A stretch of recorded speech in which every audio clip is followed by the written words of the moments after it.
اعوذ باللہ من الشیطان الرجیم بسم اللہ الرحمن الرحیم رب اشرح لی صدری ویسر لی امری واحلل عقدۃ من لسانی یفقهوا قولی واجعل لی وزیرا من اہلی ربی زدنی علما ربی زدنی علما ربی زدنی علما آمین۔ بسم اللہ الرحمن الرحیم۔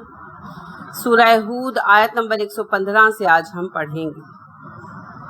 اللہ ارشاد فرماتے ہیں وَاصْبِرْ، صبر کیجئے، فَإِنَّ اللَّهَ، تو بے شک اللہ، لا نہیں، یضیع، وہ ضائع کرتا، ضاد یہ عین، ضائع کا لفظ آپ اردو میں عام استعمال کرتے ہیں، ضیاء کا لفظ بھی استعمال کرتے ہیں، اسی سے ہے۔ یضیع وہ ضائع کرتا، لا یضیع وہ ضائع نہیں کرتا، اجرا بدلہ، اجر المحسنین نیکوکاروں کا، محسن احسان کرنے والا، نیکی کو حسین ترین طریقے پر سر انجام دینے والا، محسنین جمع ہے، محسنون تھا محسنین ہو گیا، اجر المحسنین محسنین کا اجر، اور صبر اختیار کیجیے، اللہ نیکوکاروں کا، احسان کرنے والوں کا اجر ضائع نہیں کرتا۔ اب پھر ذرا 2 آیتیں پیچھے چلیے۔ اللہ رب کریم نے آیت نمبر 112-113 میں ارشاد فرما دیا کہ جو لوگ آپ کے ساتھ ایمان لائے ہیں ان پر لازم ہے کہ آپ اور وہ سب کے سب حکم پر قائم رہیں اور کسی بھی صورت میں اپنے مقام سے نیچے نہیں گرے۔ اصل میں ہوتا یہ ہے کہ مخالف کو جواب دینے کے جوش میں ہم اپنے مقام سے نیچے آ جاتے ہیں۔ جیسے کسی نے گالی دی، فرض کریں میڈ کے ساتھ میرا کوئی جھگڑا ہو گیا، اب وہ ایک ان پڑھ عورت ہے، اس کو غصہ آ گیا، وہ بولنے لگی، برا بھلا کہنے لگی۔ اب میرا ذمہ ہے کہ میں اس وقت اپنی اصل حیثیت کو، حیثیت کیا ہے؟ پڑھا لکھا ہونا، زیادہ باشعور ہونا، باقی کام کے اعتبار سے تو حیثیت کوئی حیثیت نہیں ہوتی، وہ تو اللہ کا فضل ہے، کسی کو 4 پیسے زیادہ دی، کسی کو کم دی۔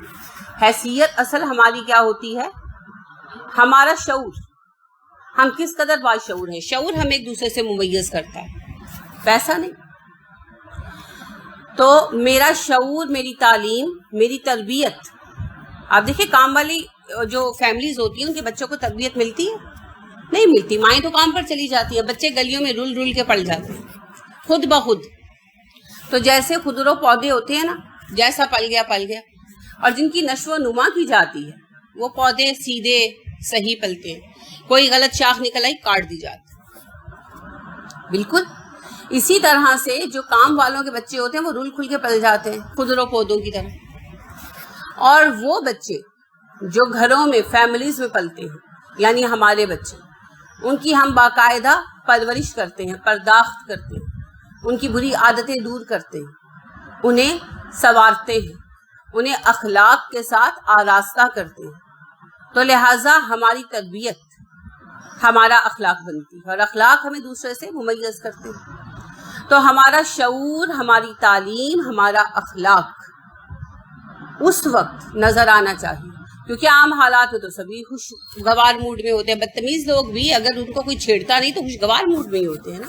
غصے میں پتہ چلتا ہے کون کتنا با اخلاق ہے، کس قدر صحیح ہے، کس قدر اسے اپنے آپ پر قابو ہے۔ اسی لیے مالک بن دینار نے دیکھا کہ ایک صاحب غصے کی شدت میں، پہلوان تھے مشہور، غصے کی شدت میں دوسرے بندے کو مار رہے تھے۔ وجہ پوچھی تو پتہ چلا کہ ان کو گالی دی ہے اس شخص نے۔ تو مالک بن دینار کہنے لگے اس شخص پر افسوس ہے، یہ پہلوانی کے داؤ پیچ تو سہ سکتا ہے، ایک گالی نہیں سہ سکتا، کیونکہ ایک گزرتے ہوئے شخص نے کچھ کہہ دیا، آپ اس سے وہاں کھڑے ہو کر لڑنے لگے، آپ میں اس میں فرق کیا رہا؟ What is the difference between both of you? حالی آپ کو پتہ مشہور شاعر ہیں الطاف حسین حالی، انہیں کسی نے خط لکھا، خط میں گالیاں وغیرہ لکھی، تو ان کے ایک اسٹوڈنٹ نے کہا سر آپ جواب نہیں دیں گے؟ وہ کہنے لگے اگر تمہیں گدھا لات مارے تم گدھے کو کیا جواب دو گے؟ ہے نا؟ تو کسی کا آپ کو برا بھلا کہنا گدھے کی لات ہی ہے۔ اب اگر گدھا لات مارے، انسان پلٹ کر گدھے کو لات مارے، تو وہ تو گدھا ہے بیچارہ، مقام سے تو انسان گرا کیونکہ وہ گدھا نہیں ہے۔ لہٰذا ایک بے شعور شخص اگر گالی دیتا ہے، جاہل ہے، ان پڑھ ہے، گوار ہے، کیا کیا جا سکتا ہے؟ لیکن ایک پڑھا لکھا باشعور انسان اس کے مقام پر، اس کے لیول پر اتر کر مقابلہ کرتا ہے تو اپنے مقام سے وہ گرتا ہے۔ اسی لیے اللہ کریم نے کہا کافر جو کچھ کر رہے ہیں وہ تو کر رہے ہیں، کیونکہ وہ تو مان ہی نہیں رہے، وہ تو جہالا کا گروہ ہے۔ تم ایمان لائے، تمہیں قرآن سے ہدایت اور روشنی مل رہی ہے، تو تمہیں اپنے مقام پر کھڑا رہنا ہے، استقامت دکھاؤ اس حکم پر جو تمہیں دیا گیا ہے۔ اور کیا حکم دیا گیا یاد ہے؟ شرک نہیں کرنا، ظلم نہیں کرنا۔ پھر وَإِذْ أَخَذْنَا مِيثَاقَ بَنِي إِسْرَائِيلَ لَا تَعْبُدُونَ إِلَّا اللَّهَ وَبِالْوَالِدَيْنِ إِحْسَانًا وَذِي الْقُرْبَى وَالْيَتَامَى وَالْمَسَاكِينِ وَقُولُوا لِلنَّاسِ حُسْنًا وَأَقِيمُوا الصَّلَاةَ وَآتُوا الزَّكَاةَ۔ یاد کرو بنی اسرائیل سے بھی ہم نے یہی عہد لیا تھا، اللہ کے ساتھ کسی کو شریک مت ٹھہرانا، اور والدین کے ساتھ اور رشتہ داروں کے ساتھ حسن سلوک کرنا، اور کیا کرنا؟ یتیموں کے ساتھ، مسکینوں کے ساتھ حسن سلوک کرنا۔ وَقُولُوا لِلنَّاسِ حُسْنًا، لوگوں سے ہمیشہ اچھی بات کہنا، اور نماز قائم رکھنا، اور زکوٰۃ ادا کرنا۔ تو ہر کسی کے ساتھ اچھی بات، تب معاملہ درست ہوگا۔ زندگی میں 3 قسم کے افراد ہیں جن سے ہمارا سابقہ پڑتا ہے، سبھی کا۔ ایک وہ لوگ ہیں جن سے ہمارا کوئی خاص واسطہ نہیں ہوتا، وقتی ملاقات ہو گئی، انہوں نے بلا لیا تو ٹھیک ہے، نہیں بلایا تو بھی ٹھیک ہے، یعنی ان کے ساتھ ہمارے اچھے برے کسی قسم کے تعلقات نہیں ہوتے، بس وقتی سی دعا سلام، جیسے آفیسز میں ہوتی ہے یا کلاس میٹس ہوتے ہیں، تو کوئی ان سے ہمارا خاص ربط نہیں ہوتا۔ تو اگر وہ کسی وقت ہمیں کوئی نظر انداز کر دیں یا کوئی حق تلفی کر دیں، ہمیں کوئی خاص فرق نہیں پڑتا، کیونکہ تعلق ہی نہیں نہ ہوتا، ہم کہتے ہیں چھوڑو ہمیں کیا، تو ان کے ساتھ تعلقات نارمل ہی رہتے ہیں۔ دوسرے وہ لوگ ہوتے ہیں جو ہمارے بہت ہی اچھے ساتھی ہوتے ہیں، ماں باپ، شوہر، بیویاں، بچے، بہن بھائی، بڑے مہربان، احسان کرنے والے، ہماری غلطیوں کو نظر انداز کرنے والے، ہمیں چاہنے والے، ہمارے ناز اٹھانے والے، ان کے ساتھ ہم اچھے ہی ہوتے ہیں۔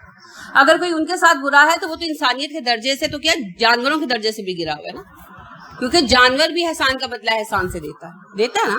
آپ کتے کو روٹی ڈالیں 4 دن تو وہ آپ کے گھر کے آگے نگرانی شروع کر دیتا ہے۔ آپ کی ایک فیلو رہی، کچھ عرصہ رہی نادیہ، تو وہ ایک کتیا تھی تو وہ اس کو دودھ ڈالنے لگ گئی، تو وہ پورے محلے میں وہ جہاں جاتی تھی وہ ساتھ چھوڑنے آتی تھی، تو میرے گھر آتی تھی، وہ دروازے کے آگے بیٹھ جاتی تھی، میرے دروازے کے، جب تک اس نے نکلنا نہیں۔ اب عورتیں آتے ہوئے ڈرتی تھی کہ وہ بیٹھی ہوئی ہے، کہتی کسی کو کچھ نہیں تھی، مگر اس کو چھوڑنے جاتی تھی۔ انہوں نے مجھے بتایا وہ صبح واک پر جاتی ہے تو وہ واک پر ساتھ جاتی ہے۔ یہ ہے احسان کا بدلہ، وہ تو جانور بھی دیتا ہے۔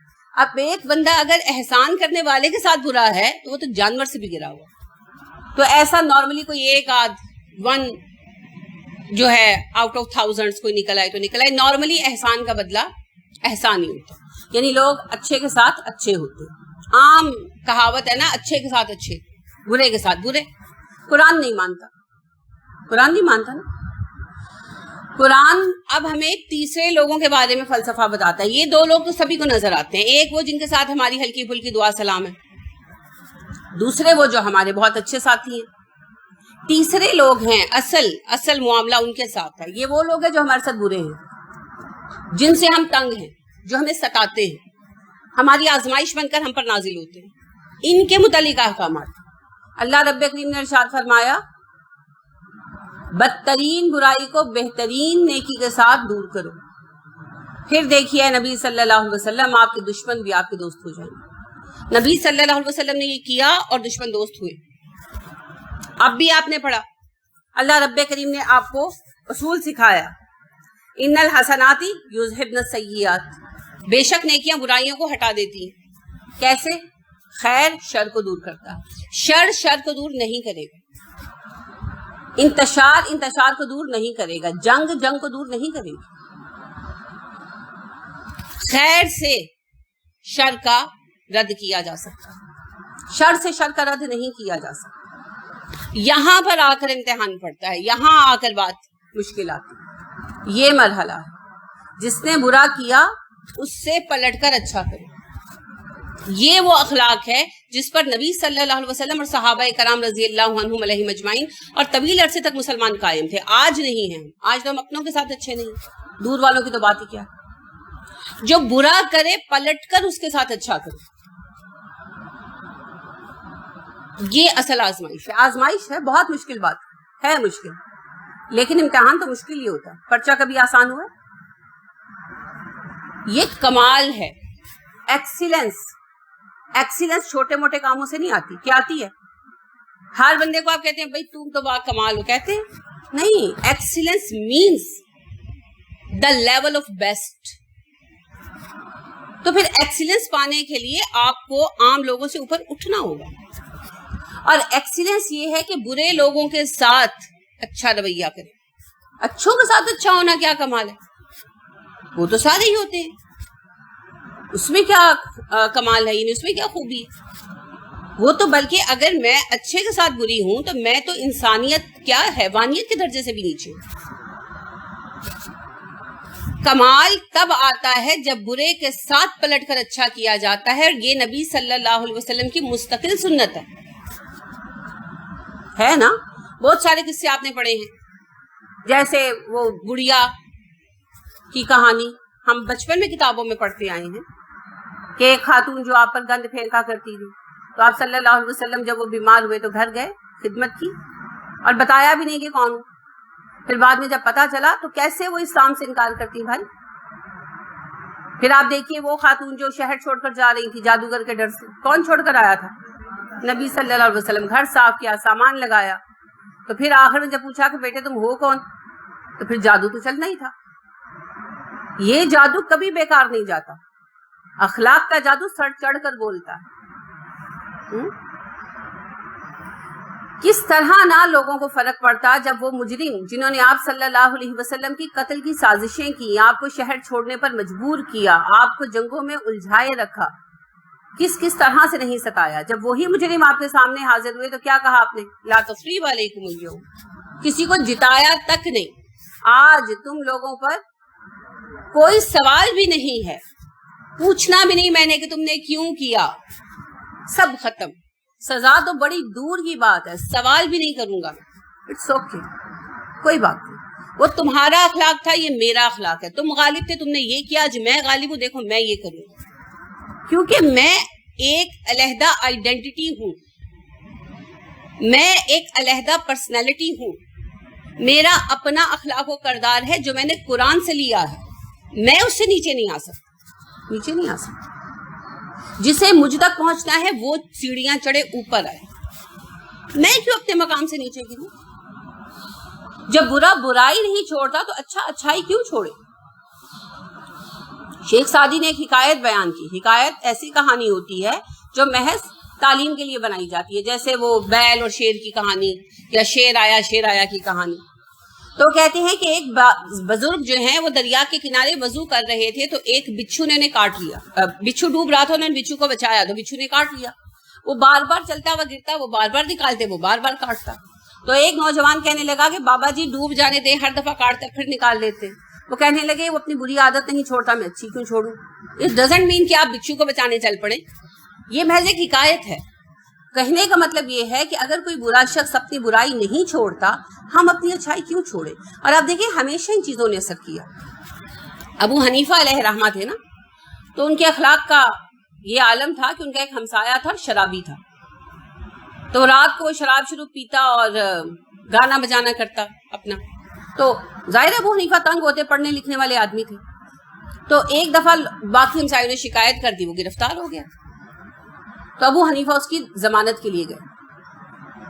تو جب پتا چلا حاکم شہر کو کہ ابو حنیفہ آئے ہیں, تو بہت بڑے عالم تھے, وہ کورٹ سے باہر آ کر خود ملے, اندر لے کر گئے, بٹھایا. تو انہوں نے کہا کہ جس طرح میں اس کی ضمانت کے لیے آیا ہوں. تو انہوں نے کوئی کوشچن نہیں کیا. انہوں نے کہا بھائی آپ تو خالی کہلوا دیتے کافی تھا, خود کیوں آئے؟ تو چھڑایا اس کو. کیوں چھڑایا؟ حق کے ہمسائیگی ہے نا. اب وہ چھڑا کر لائے تو اس کا اثر یہ ہوا کہ وہ نوجوان لڑکا تھا, وہ مسلمان تو تھا, تائب ہو گیا. یعنی کہ اس نے کہا کہ میں شرمندگی کا اظہار کیا, اور اس نے شراب شروع چھوڑ دی اور گانا بجانا چھوڑ دی. کیونکہ نفرت کے ذریعے اصلاح نہیں ہو سکتی, اخلاق کے ذریعے اصلاح ہوتی. اسلام اخلاق سے پھیلا, اعلیٰ اخلاق. تو اللہ نے نبی صلی اللہ علیہ وسلم کو پورے اس سینیریو میں, پورا سینیریو ذہن میں رکھے نا, بیک گراؤنڈ پورا پس منظر لائیں. نبوت کا 12واں سال تھا, آغاز تھا, یا 11واں سال تھا, اینڈ تھا.